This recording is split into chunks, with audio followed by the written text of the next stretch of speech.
मोठी बातमी समोर येते। ओबीसीतून मराठा आरक्षण देणं शक्य नाही असं नितेश राणे म्हणाले।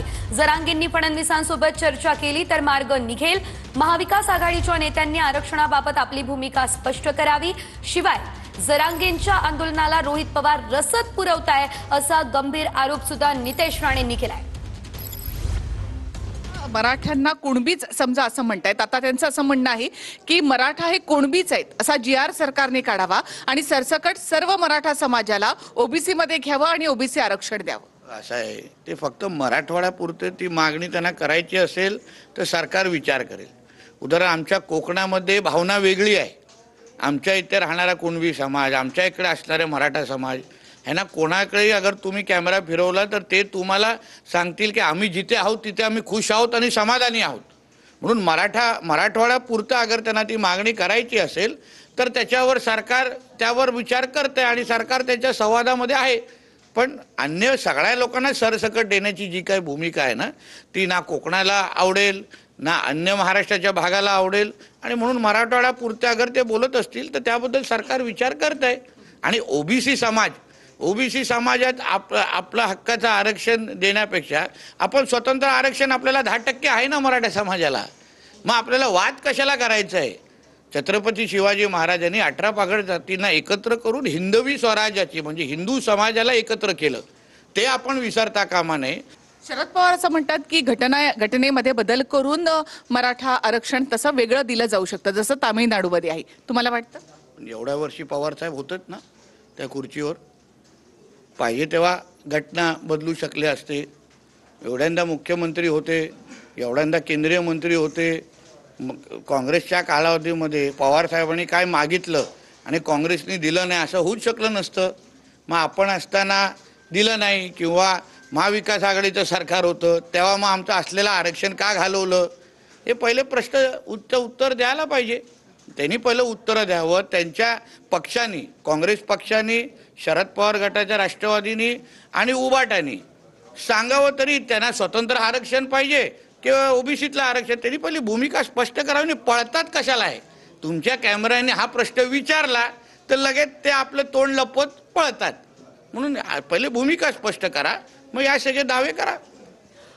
जरांगे एकनाथ शिंदे आणि अजित पवार यांच्यावर काहीच बोलत नाहीत किंवा इव्हन त्यांचं कौतुक करतात, मात्र फडणवीसांना टार्गेट करतात असं तुम्ही म्हणालात। जरांगेंच्या मागे नेमकं कोण आहे असं तुम्हाला वाटतं? आणि राज ठाकरे आज असं म्हणाले जे काही असेल आरक्षणासंदर्भात ते शिंदेना विचारा, त्यांच्याकडे त्याची उत्तर आहेत। संजय राऊत असं म्हणतात की या सगळ्या मागे, या मराठा आंदोलकांना मदत करण्यामागे शिंदे आहेत। कोण टार्गेट करतंय फडणवीसांना? असं आहे की फडणवीस साहेबांना कोण टार्गेट करतंय हे मला असं वाटतं उभ्या महाराष्ट्राला आता कळलेलं आहे।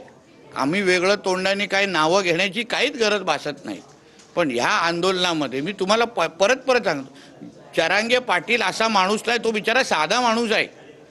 वर्षानुवर्ष तो समाजासाठी अतिशय प्रामाणिक पद्धतीने तो लढतोय, संघर्ष करतो, आपल्या पद्धतीने आंदोलन करतोय। फक्त त्याला ज्या पद्धतीने त्याचा वापर होतोय कोण वापर करून घ्यायला पाहिजे। आता जे काही तुम्ही आता जे राजसाहेब बोलले त्याच्याबद्दल त्यांची वेगळी माहिती असेल, पण जे काही पेट्रोल जे काही गाड्या येतात त्यांचे पेट्रोल पंपवर सोय असेल किंवा तो जो काही रूट यात्रेचा होता त्याच्यावर ते विविध जे लग्नाचे लॉन होते त्याचे सगळे रसद रोहित पवारच्या लोकांनी दिलेले आहेत, पुरवलेले आहेत। त्याची माणसं आहेत ती सगळी तिथे बसलेली रोहित पवाराची। त्यांनी उत्तर दिलं पाहिजे हो की नाही। नाही बोलला असेल तर मी पुरावे देतो, मला हरकत नाही। तुम्हाला थेट असं वाटतं जरांगेंच्या मागे शरद पवार आहेत? असं मला मी कोणाची नावं घ्यायची ना, फक्त मला जी माहिती आहे की ते जे काही पेट्रोल पंप आहे किंवा ते लग्नाचे लॉन बुकिंगमध्ये रोहित पवारचा हात आहे एवढं मला माहिती आहे। जरांगे आपल्या मागणीवरून हटत नाहीयेत, म्हणजे त्यांनी असं ठरवलंय की जोपर्यंत मागणी पूर्ण होत नाही तोपर्यंत जाणार नाही। मग सरकार या मागणीचं नेमकं करणार काय? तुम्हाला असं वाटतं का? म्हणजे राणे साहेबांनी स्वतः हा मुद्दा हँडल केलेला आहे मराठा आरक्षणाचा, तुम्हाला असं वाटतं ओबीसी मधून मराठ्यांना आरक्षण देणं शक्य आहे?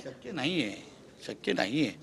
आपण स्वतंत्र आरक्षण मराठा समाजाला 10% देऊन दाखवलेलं आहे आणि आपण त्याच्याही पेक्षा अजून काही सवलती असेल, सारथी असेल, अण्णासाहेब पाटील मामण असून असंख्य सवलती देऊ आपण। त्याही आरक्षणाबद्दल, स्वतंत्र आरक्षणाबद्दल तुम्हाला अजून टक्के वाढवायचे आहेत, त्याच्यामध्ये 10 नाही आम्हाला अजून टक्के वाढवायचे आहेत, चला त्याबद्दल चर्चा करू। आपण अन्य जातींना समाजाच्या आरक्षणाला हात लावून तुम्ही कसं आरक्षण मिळू शकतं तुम्हाला? यापेक्षा आत्ता जे 10% तुम्ही दिलेलं त्याच्यात काय मोठा अजून बदल होऊ शकतो का? त्याबद्दल चर्चा तरी करा.